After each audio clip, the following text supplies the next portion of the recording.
മൂന്നാഴ്ചകൾക്ക് മുമ്പ് കാസർഗോഡ് നിന്ന് കാണാതായ പെൺകുട്ടിയെയും യുവാവിനെയും മരിച്ച നിലയിൽ കണ്ടെത്തിയ സംഭവത്തിൽ പുതിയ വഴിത്തിരിവ്. 15-കാരിയെയും പ്രദേശവാസിയായ പ്രദീപിനെയും ആണ് മരത്തിൽ തൂങ്ങി മരിച്ച നിലയിൽ കണ്ടെത്തിയത്.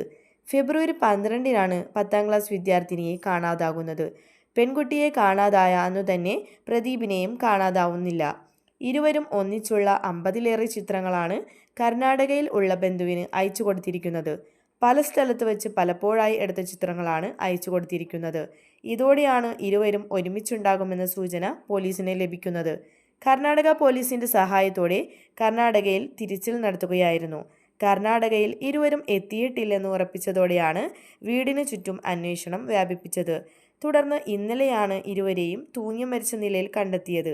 പരിസരത്തു നിന്നും 2 ഫോണും ഒരു കത്തിയും ചോക്ലേറ്റും കിട്ടിയിരുന്നു. മൃതദേഹം ഉണ്ടായിരുന്ന പ്രദേശത്ത് ദുർഗന്ധമൊന്നും ഉണ്ടായിരുന്നില്ല. പെൺകുട്ടിയെ കാണാതായിട്ട് 20 ദിവസം പിന്നിട്ടിട്ടും പോലീസ് കണ്ടെത്താനായില്ല. കുട്ടി അയൽവാസിയുമായി ഒളിച്ചോടിയെന്നാണ് കഥകൾ പരന്നത്. മൊബൈൽ ലൊക്കേഷൻ പരിശോധിച്ചിട്ടും ഡ്രോൺ പരിശോധന നടത്തിയിട്ടും ഒന്നും കണ്ടെത്താനായില്ല. ഇരുവരുടെയും മൃതദേഹങ്ങൾക്ക് ദിവസങ്ങളുടെ പഴക്കമുണ്ട്.